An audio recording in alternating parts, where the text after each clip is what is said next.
Hey guys, welcome back to the channel. We're going to be doing our first review today. Before we get into that, I did want to address another thing for the channel. I play men's rules, I play international rules where you can put your hand on the plastic, you can get a knee down stance. So I'm going to sprinkle that information in there for you. I think there's a big gap in the review channels for the guys that are still using knee down. So I'm going to cover that a little bit, but don't worry, the majority of this is going to be SNG. I do recognize that that is the majority of people watching this video and the information that you need, but I just wanted to touch on both.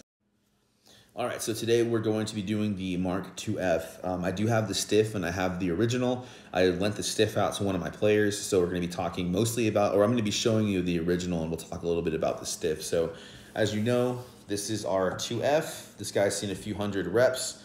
The first thing you'll notice, or at least the first thing that I see when I see face-off heads, is you'll have that natural cant off to the side. That's not a bad thing. All of your face-off heads are going to do this. I think it's more about how they look when they do this. Since this doesn't have that bottom sidewall bracing it, it's going to kind of peanut in, whereas you won't see that as much with the Burn, the Burn OG or the Weapon X, because it has that additional brace in this direction. I think it's this direction, I don't remember, but either way, it kind of helps keep that sidewall nice and strong, so it'll be a little bit straighter on this side and this side will peanut. But with the Mark II, I think why it's a really good FOSO head face-off stay-on is because it peanuts on both sides, so you kind of have an more even warp. I did want to touch on something though, kind of a face-off theory. It's not bad when your head warps in that direction. And the reason being is you don't want to have any weight on your hands, whether you're knee down, whether you're SNG. You want to have as little weight as possible. You should be able to get into your stance, pick up your hands, and not have any difference or shift in weight. The reason why is because if you have power, if you have weight on that hand, and you're pushing into the ground is going to cause friction. It's going to slow you down. So when you first get the head, it's going to look a little bit more, it's obviously going to look a little bit more like this. And so when you're facing off, when it looks like that, the scoop is going to deter you a little bit from being closer to the ground. So as it warps, this is kind of the way it naturally sits. The sidewall comes a little bit closer to the ground. It's an awesome thing for facing off. Helps you get to the ball a little bit faster. Helps you wrap around the ball. The only downside with it is obviously it's going to be a little bit wonky for passing, catching, and shooting. But still really worth it. Super helpful when you're facing off. Something else that happens with this head, which again will happen with all of your heads, is this part, this sidewall is going to kind of cant forwards. It's going to cant towards you. Again, not a bad thing. Kind of helps get that top sidewall lower to the ground when you make contact. Helps you slip under the opponent's head. That's something else that I think this head really accelerates in. It has the, or I guess is really good at, it has a very thin profile. So as you make contact, it's a lot easier for it to slip under your opponent's head. The Weapon X is not as good as that. The original Burn is also not as great as that. As great as this one for that. So I think that's definitely a huge benefit of using this. So stringability on this obviously has the most ridiculous amount of stringing holes. When you first get this guy, if you're getting it pre-strung, I'm not a huge fan of the pocket. It's kind of it's really floaty. It's like more like a box pocket. It's very shifty. There's no channel in it. It kind of clicks off the plastic too if you get the pre-strung one. But if you're a new guy, it's an awesome deal. It's definitely a very playable pocket. You can grab this head and go play lacrosse immediately after. It's not bad. It's definitely not bad, but my personal preference is I want to string it up myself and change the pocket a little bit, give it a little bit more of a channel. But the stringability is perfect. If you're more of an advanced stringer, if you've been doing this for a while, it is going to be a dream for you. You can put whatever pocket in there. You can make all kinds of crazy fancy stuff. It can be intimidating if you're a new guy, if you're new to stringing. But I do want to mention there is Ustring by String King. If you go online, type in Ustring String King, it'll give you exact directions on how to string this guy up the way that they string their pre-strung pockets. If you want to string up other heads, I'm not sure how up to date theirs is. I know they used to do it for every head, but if you wanted to learn how to string other heads, it's a really good resource as well. So I'm going to go ahead and touch on the scoop. So the scoop is my personal favorite for any head, period, for any head that I've seen for field. The scoop kind of bowls inwards, or outwards, sorry. It bowls in this direction, so you don't have to worry so much about getting really low. You can get a little bit higher of an angle. Obviously, you don't want to go like 90 degrees, but it's easier to scoop through that ball when you don't have, the perfect situation of getting your hands lower. On face-offs, we obviously try to avoid scooping with one hand. Sometimes it's not an option.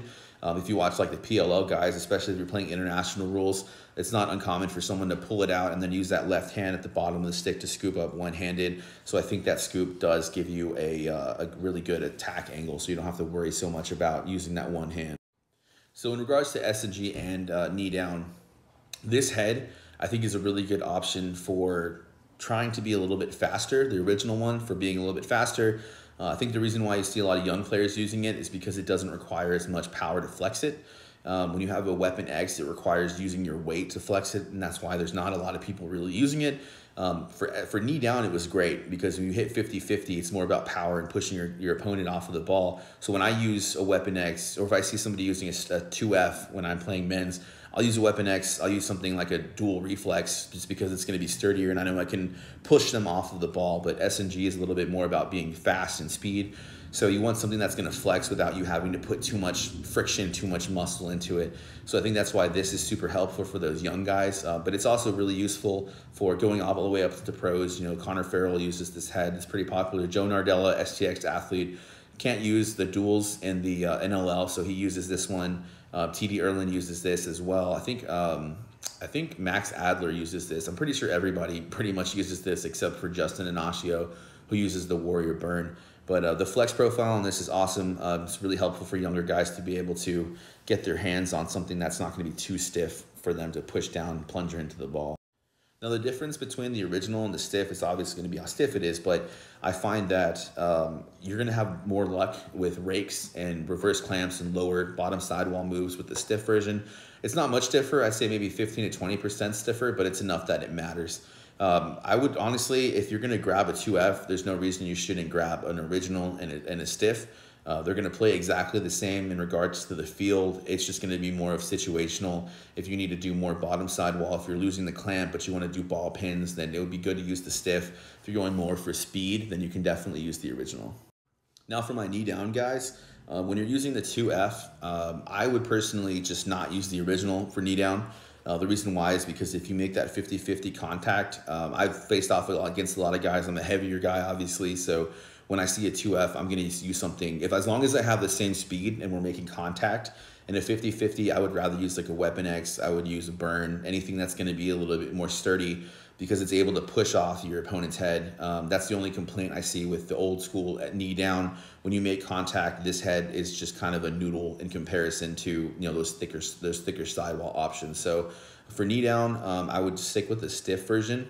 But either way, knee down S&G is still a really good head to be able to use for the field.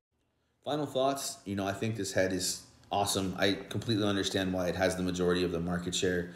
I'll talk about another head that I think a lot of people are sleeping on, and it's starting to grow a little bit more. It's starting to get a little bit more of the market, but the 2F, I don't know how they're going to improve on this. I mean, the only thing they can maybe do is reduce weight, and this is the lowest weight face-off head. And maybe a little bit more on the durability. It does have a 6-month warranty. You break it, the first one they'll replace it. You break it again, the third one they'll give you 50% off, which is the absolute best deal for face-off heads right now. So if you're a knee down guy, it's a good option. I would pick something else over this for knee down. I would go with something that's a little bit heavier, denser, so I can fold over somebody's head. For S&G, this is probably your most optimal option.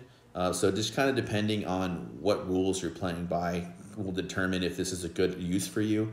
Your age might also come into that as well. But if you're looking to face off, you're not sure where to start, and you want to buy a good head and you want to be able to just pull it out of the package and play, this is going to be your best plug and play. This is going to be the best one where you can just grab it out of the box, play a game the next day and be able to go with it. So, but if you guys have any questions, that's going to wrap it up. If you have any questions, let me know. I'm going to touch on a few other heads here in the next coming days. Any questions, put them in the comments. I'll reach out to you. I want this to be interactive. If you want to talk about anything or go over anything, I'm more than happy to address it with you guys. So y'all have a good one.